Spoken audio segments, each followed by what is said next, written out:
Bonjour à tous. Ce soir, nous allons vous parler du conflit qui se déroule actuellement en Crimée. La frontière entre l'Ukraine et la Russie est changée pour la première fois depuis la Deuxième Guerre mondiale.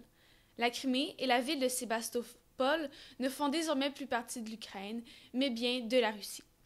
Rejoignons Tabata Rahman à Sébastopol, en Crimée. Oui, alors le 6 mars, les pro-russes qui dominaient en Crimée ont demandé l'organisation d'un référendum auprès du président russe Vladimir Poutine. Le référendum qui portait sur la séparation de la Crimée et de la ville de Sébastopol de l'Ukraine eut lieu quelques jours plus tard. Le 16 mars, les résultats du référendum ont démontré que la population de la Crimée était à 96,6 % en faveur du rattachement de la péninsule ukrainienne à la Russie. Le 18 mars, le Kremlin a rendu l'annexion de la Crimée et de la ville de Sébastopol à la Russie officielle.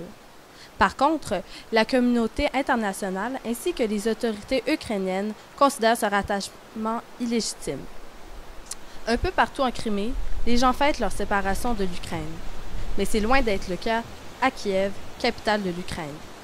Le Parlement ukrainien exige la libération de la Crimée de la Russie et l'Ukraine est prête à se battre longtemps et violemment afin de réintégrer la Crimée et la ville de Sébastopol à l'Ukraine. Merci, Madame Rahman. Rejoignons maintenant Valérie Tremblay à Ottawa. Oui, bonjour.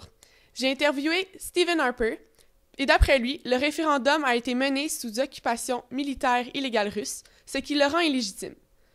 Il affirme aussi que le Canada appliquera des sanctions, telles l'interdiction de visite des hauts responsables canadiens en Ukraine et en Russie.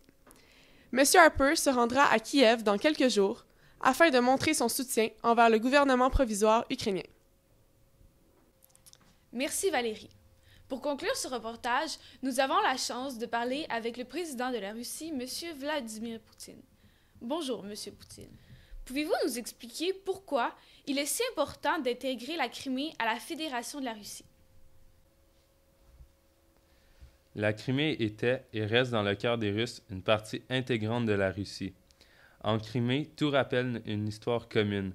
Nous n'aurions pas pu abandonner la Crimée, sinon nous l'aurions trahie.